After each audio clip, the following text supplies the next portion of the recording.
ঘূর্ণিঝড় রিমাল নিয়ে সবশেষ পরিস্থিতি জানাতে ভোলা, সাতক্ষীরা এবং কক্সবাজার থেকে যুক্ত হচ্ছেন আমাদের সহকর্মী ছোটন সাহা, শরীফুল্লাহ, কায়সার সুমন এবং সৌরভ দেব। শুরুতেই যেতে চাই ভোলায়, আমাদের সহকর্মী ছোটন আছেন সেখানে। ছোটন, উপকূলে এই মুহূর্তে পরিস্থিতি কেমন দেখছেন? ঘূর্ণিঝড় মোকাবেলায় কি ধরনের ব্যবস্থা নেওয়া হয়েছে? ধন্যবাদ তন্নি। যেমনটি বলছিলেন, ঘূর্ণিঝড় যে রোমাল মোকাবেলায় যে জেলা প্রশাসনের যে প্রস্তুতি এবং সেটি কিন্তু এই কিছুক্ষণ আগে কিন্তু জেলা দুর্যোগ ব্যবস্থাপনা কমিটির কিন্তু বৈঠকটি একটু আগে শেষ হয়েছে এবং এখান থেকে ভোলার জেলা প্রশাসক আরিফুজ্জামান যেমনটি বলছিলেন, তিনি বলছিলেন যে দুর্যোগ মোকাবেলায় তাদের নানান রকম প্রস্তুতির কথা রয়েছে। বিশেষ করে 879টি সাইক্লোন সেন্টার কিন্তু তারা প্রস্তুত রেখেছে এবং সেগুলো খোলা রাখার নির্দেশ কিন্তু দেওয়া হয়েছে এবং জেলা প্রশাসনের যে সিপিপির যে স্বেচ্ছাসেবীরা রয়েছে তাদেরও কিন্তু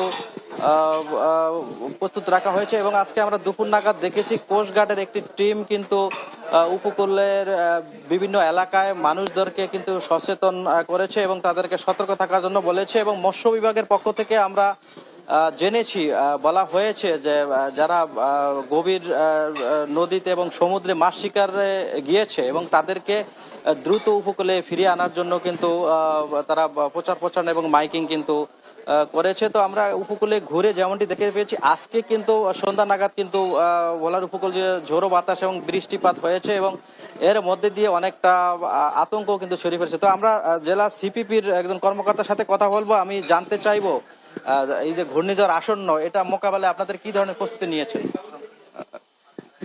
বর্তমানে যে চলমান ঘূর্ণিঝড় আছে সেটা মোকাবেলা করার জন্য ঘূর্ণিঝড় প্রস্তুতি কর্মসূচি ভোলা জেলায় 13,860 জন সিইবি স্বেচ্ছাসেবক আছে এবং তারা প্রস্তুত আছেন।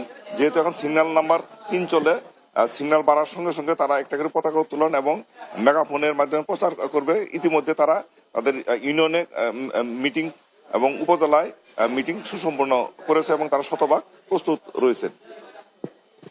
ধন্যবাদ। আপনি যেমনটি শুনছিলেন যে ঘূর্ণিঝড় যে মোকাবেলায় সেই প্রস্তুতি সম্পর্কে সিসিপি থেকে যেমনটি বলা হয়েছে এবং জেলা প্রশাসক বলছিলেন এই ঝড়টি মোকাবেলা, যেহেতু ভোলা একটি উপকূলীয় জেলা এবং এখানে দুর্যোগের ঝুঁকি অনেকটা বেশি, তো সেটি মাথায় রেখে তারা সর্বোচ্চ যে প্রস্তুতি সেটি তারা নিয়েছেন এবং তারা বলছিলেন উপকূলের মূল ভূখণ্ডের বাইরে যে সমস্ত জনগোষ্ঠী রয়েছে তাদেরকে আগামীকালকে থেকেই কিন্তু তারা নিয়ে আসবেন মূল ভূখণ্ডে এবং সেই কার্যক্রম করার জন্য নির্দেশনাও কিন্তু দেওয়া হয়েছে। আমরা জেলা দুর্যোগ ত্রাণ ব্যবস্থাপনা একটু কর্মকর্তার সাথে কথা বলবো। আমরা জানতে চাইবো আপনারা কি ধরনের প্রস্তুতি নিয়েছেন সংক্ষেপে? আমরা এই ভোলা জেলায় জেলা প্রশাসনের উদ্যোগে এখন পর্যন্ত আমরা সর্বোচ্চ প্রস্তুতি নিয়েছি ঘূর্ণিঝড় মোকাবেলা করার জন্য।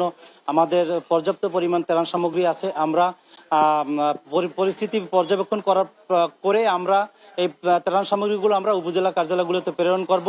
আর আমরা এই জেলায় স্বেচ্ছাসেবী সংগঠনগুলো সহ এখানে সিপিপি সহ যারা এখানে অন্যান্য যে সংগঠনগুলো যেমন রেড ক্রিসেন্ট সোসাইটি, তাদের সবার সাথে আলোচনা করে আমরা সম্মিলিতভাবে জেলা প্রশাসনের জেলা পর্যায়ের সকল পর্যায়ের কর্মকর্তা এবং সকল দপ্তরের সাথে সমন্বয় করে আমরা খুব জোরাল এমন ভাবে আগাচ্ছি যাতে যেমনটি শুনছিলেন যে তারা বলছিল, কর্মকর্তারা বলছিল যে তাদের প্রস্তুতির কথা এবং জেলা প্রশাসক এই সভা থেকে বলেছেন যে আগামীকালকে থেকে কিন্তু জেলা প্রশাসনের সর্বস্তরের কর্মকর্তাদের কিন্তু ছুটি বাতিল করা হয়েছে এবং যারা স্বেচ্ছাসেবী রয়েছে তাদের প্রস্তুত রাখা হয়েছে। মেডিকেল টিম গঠনের ব্যাপারেও কিন্তু আলোচনা হয়েছে এবং একই সাথে প্রাণী সম্পদ অধিদপ্তর, মৎস্য বিভাগ থেকে শুরু করে এবং বিআইডব্লিউটি এর পক্ষ থেকেও কঠোর নির্দেশনা নেওয়া হয়েছে। আপনি জানেন যে সন্ধ্যার আগ মুহূর্তে কিন্তু ভোলা লক্ষ্মীপুর রুটে লঞ্চ, ফেরি